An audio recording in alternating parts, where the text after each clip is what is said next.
গুড় খেতে আমরা সবাই ভালোবাসি। গুড় দিয়ে আমরা বিভিন্ন রকম মিষ্টিও বাড়িতে বানাই, নাড়ু, পিঠে। কিন্তু গুড় দিয়ে কখনো গুড় কি আমরা বাড়িতে বানিয়ে দেখেছি? তাল দিয়ে কত সহজে গুড় বানিয়ে নেওয়া যায় সেটা আজকে আমি তোমাদের বানিয়ে দেখাবো। আজকে আমি বানাবো তালের গুড়, যেটা আমরা অনেকে তাল পিঠালি হিসেবেও জানি। সেটা বাজারে যখন কিনি সেটা কিন্তু তখন খাঁটি পাওয়া যায় না। তো চলো বানিয়ে নিই তালের গুড়। তার জন্য প্রথমে আমি তালের পাল্পটা বের করে নিয়ে তাতে আমি অল্প একটু চুন দিয়ে ভালো করে মাখিয়ে নেব। এটা হচ্ছে পান খাওয়ার চুন, যেটা আমরা পানে ব্যবহার করি। আমি এখানে একটা ছোট্ট তাল নিয়েছি, তার জন্য আমি অল্প একটু চুন নিয়েছি। সেই চুনটা দিয়ে এবার ভালো করে আমি তালের পাল্পটাকে ফেটাবো। চুনগুলোকে এমন করে দিতে হবে যেন কোনো দানা দানা ডেলা না থাকে। ভালো করে তালটার পাল্পের সাথে মিশিয়ে নিলে দেখা যাবে কেমন একটা ছানা ছানা মতন টাইপের হয়ে যাবে তালটা। চুনটাকে কিন্তু ভালো করে মিশিয়ে নিতে হবে, নিয়ে কিছুক্ষণ মতন ফেটাতে হবে, তাও 5 মিনিটের মতন।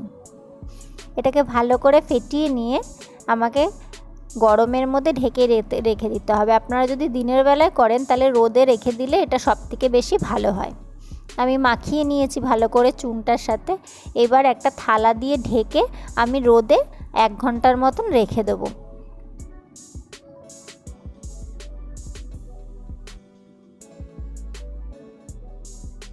আপনারা যদি রোদ না থাকে তাহলে একটা মোটা কাপড় দিয়ে কোনো গরম জায়গায় রেখে দেবেন, তাতেও হবে। মোটামুটি 1/2 ঘন্টা রাখতেই হবে। আমি এখানে 1 ঘন্টার মতন রেখেছিলাম। 1 ঘন্টা পর দেখুন তালের চারিদিক থেকে কেমন একটা রসের মতন বেরিয়ে এসছে। বোঝা যাচ্ছে? তালের চারিদিকে একটা রসের মতন বেরিয়ে এসছে। এইবার আমি এটাকে ছেঁকে নেব। যেহেতু আমি এর মধ্যে চুন দিয়েছি, তালটা কিন্তু একটু টাইট মতন হয়ে গেছে। এবার তালটাকে নিয়ে আমি একটা পরিষ্কার কাপড়ের মধ্যে নিয়েছি। এবার পরিষ্কার কাপড়ের মধ্যে নিয়ে এবার আমি এটাকে ভালো করে চেপবো। চিপলেই ভেতর থেকে রসটা বেরিয়ে যাবে আর ছিবড়েটা আলাদা হয়ে যাবে।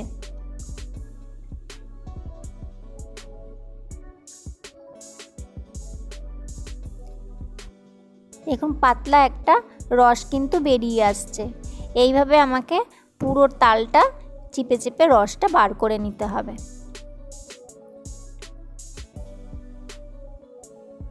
এটা যখন বেরোবে রসটা, কি সুন্দর তালেরই কিন্তু গন্ধ বেরাবে। বাজার থেকে যে গুড়গুলো আমরা কিনে খাই ওতে কিন্তু চিনি মেশানো থাকে, কিন্তু বাড়িতে বানালে পুরো খাঁটি গুড়টা কিন্তু পেয়ে যাবেন। এইভাবে আমি আস্তে আস্তে সব পুরো স্কুইজ করে রসটা বার করে নিয়েছি। এখানে আমি ছোট্ট একটা তালে এটুকু মতনই রস বেরিয়েছে। আর এই যে এগুলো ছিবড়েগুলো, এগুলোকে কিন্তু ফেলে দিতে হবে, এগুলো আর কোনো কাজে লাগবে না। এবার আমি এই বাটিটা ধরেই গ্যাসে বসিয়ে দেবো। আপনারা চাইলে কড়াইতে করতে পারেন। আমার যেহেতু একটা ছোট্ট তাল ছিল তাই খুব বেশি রস হয়নি, তাই আমি সিলভারের একটা বাটিতেই বসিয়ে দিয়েছি। আর ফ্লেমটা একদম লোতে দিয়ে কিন্তু গুড়টা জাল দিতে হবে। হাইতে করে দিলে গুড়টা শুকিয়ে যাবে আর ভালো হবে না। যখন নাকি জাল দেব ফুটে উঠলেই না যে চুনটা মিশিয়েছি সেই চুনটা ওপর দিয়ে কিন্তু ভেসে উঠবে, ওটা কিন্তু গুড়ের মধ্যে থাকবে না। তখন একটা হাতা বা চামচের সাহায্যে এই চুনটা কেটে কেটে ফেলে দিতে হবে। আমরা যেমন ডালের ওপরের ফেনাটা কেটে ফেলে দিই, ঠিক সেইভাবেই ফেলে দিতে হবে। এইভাবে যখন পুরো চুনের ফেনাটা ফেলে দেব তখন কি সুন্দর গুড়ের একটা কালার আসবে।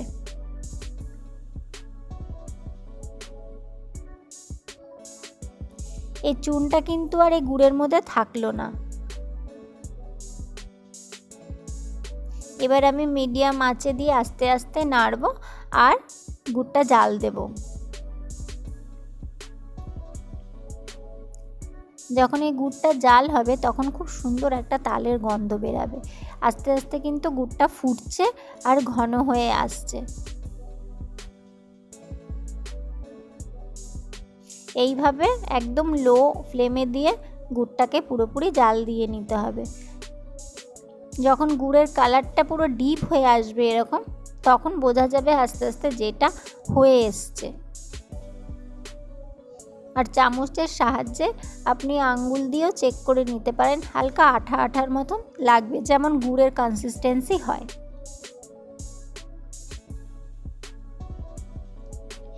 এবার আমার গুড়টা কিন্তু পুরো শুকিয়ে কমপ্লিট হয়ে গেছে। ওপর দিয়ে যেমন গুড় জাল দিলে যেরকম হয়, ঠিক সেই ফেনাটা কিন্তু এবারে উঠছে। এবার বোঝা যাচ্ছে যে গুড়টা আমার হয়ে এসেছে। আপনারা এই গুড়টা কিন্তু স্টোর করে অনেক দিন পর্যন্ত রেখে দিতে পারেন, যেমন আমরা গুড় স্টোর করে রাখি। যখন তালের সিজন থাকবে না, তখনও কিন্তু এই তালের গুড় ব্যবহার করে তালের টেস্ট পাওয়া যেতে পারে। অবশ্যই বানিয়ে কমেন্টে জানাবেন কেমন লাগলো এই তালের গুড়ের রেসিপি।